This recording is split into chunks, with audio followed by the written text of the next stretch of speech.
What is a fan? Seems nowadays it's got a dollar sign to it. Welcome again to another episode of the 1% in Recovery, where we encourage you to laugh every day, to work hard on recovery, relationships, your job, business, school, just work. And to love unconditionally, put much more love out there and watch much more love return. Your EQ is your IQ. You cannot outthink an emotional issue. And recovery is beautiful. Now we encourage people to download the Recovery Growth Scorecard on Is Wonderful.Love, L-O-V-E website, where you can start your recovery today, free. I repeat, free. Natural, dopamine, serotonin, endorphins, oxytocin, to get that neuroplasticity changing in your brain. You start healing, detoxing. Now, let's jump into this week's episode. The fan. Everybody seems concerned with the fan, on how to engage the fan, on how to have a better fan experience.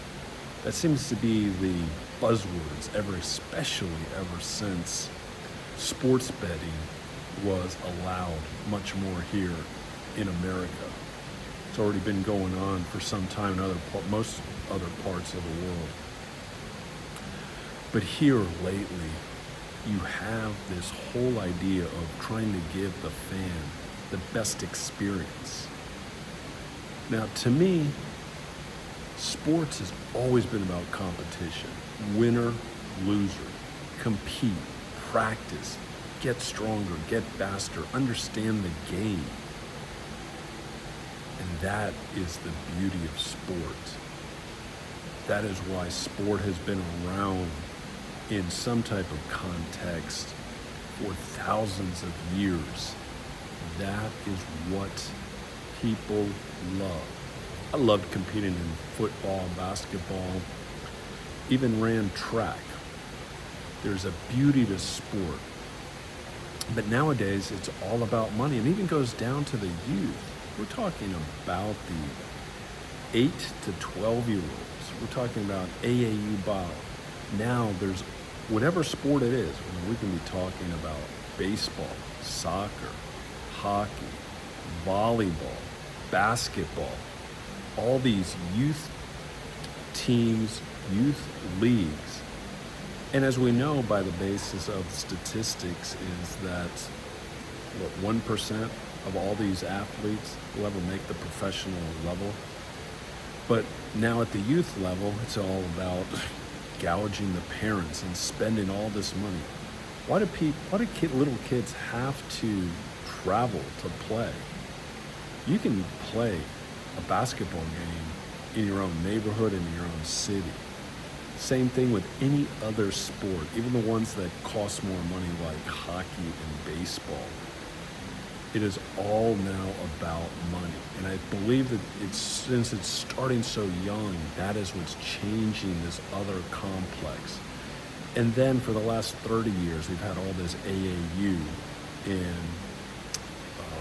most sports. Something like football has been 7-on-7, where you're playing year-round. And my biggest complaint about year-round in one sport, especially for someone between the ages of 12 and 18, is you're much more prone to injury. The reason why us, who grew up in the 60s, 70s, and 80s, didn't get hurt, because we changed sports. We went from football to basketball to baseball to track. Some other people played soccer. There was always different sports, so people didn't get hurt. You have to use different muscles. You have to train different muscles. You can't, the body is still growing. You cannot overuse it. Even if you're a star player in a specific sport, play a different sport. You'll also develop more motor skills. I always said playing different sports may be better in each of the other sports. I brought something different to it. Now, of course, we jumped into the whole AAU ball, and now, of course, because college has got much more expensive, a lot of people are using high school or AAU to try to get that elusive college scholarship, especially D1. And now you throw in the last 3 years, especially with all this NIL money, especially if you're playing football. Football's where all the big money is, or when you're in the top 100 basketball. But the big programs, like my alma mater, University of Texas, is spending anywhere from $40 to $50 billion just on football. And they'll probably spend about 10 to 15 million in basketball. So even nowadays, you can make money and not be a professional. But so much is being now pushed in terms of money from the whole atmosphere of how can you maximize? And then it goes back to really the professional leagues, where we've seen that a lot of athletes have these exorbitant contracts. And now what the owners and the leagues and the commissioners are pushing is the sports betting. What I tell people, there's still, living these days costs money. And so the most important thing is not to lose it in some type of rigged system, because the longer you play, you will lose in gambling. And we're talking now just focusing on sports betting. They have all the data. All that data is going to allow them to actually be on point on all the lines, on the live betting, on the micro betting. Because look what the NCAA did. The NCAA sold their data this past year to Genius Sports. Now, Genius Sports wants to claim that they're going to give you the ultimate fan experience. No. The Genius Sport is owned 10% by the NFL. The NFL is now going to be making money off sports betting. Not to imagine that the biggest backer of Genius Sports is BlackRock and all the other big hedge funds, and big money is behind it. But you cannot sustain all this loss.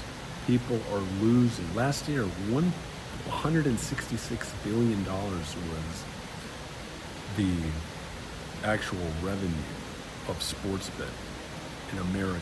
That's just sports betting, that's America. That's not all types of...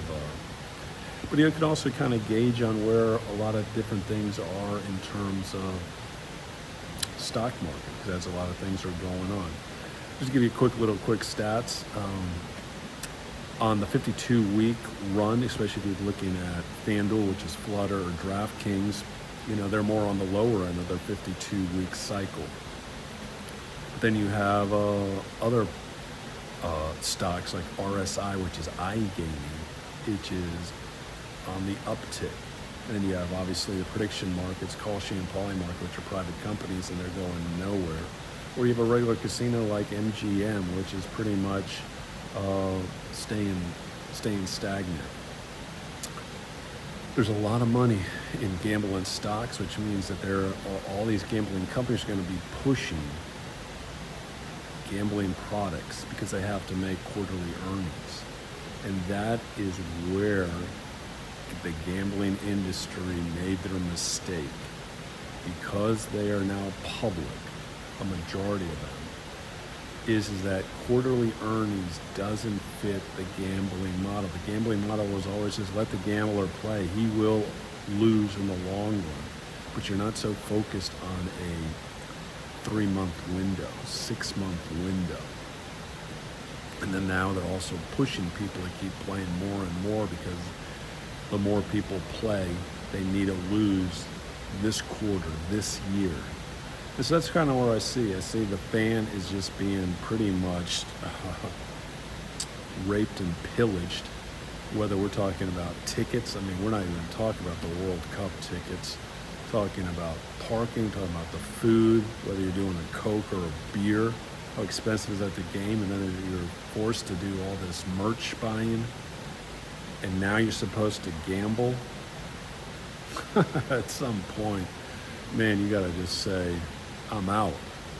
Like I've said, I'm out. I've been out for 26 years, but I encourage people, what is a true fan? And it kind of almost pushes me away from watching less and less sports, is because It's just all about the dollar when sport should be really about the competition. Can I beat you one-on-one? That's what sports is all about. And that's what I want sports to get back to a certain degree. With that, we're going to conclude this episode of the 1% No Cover.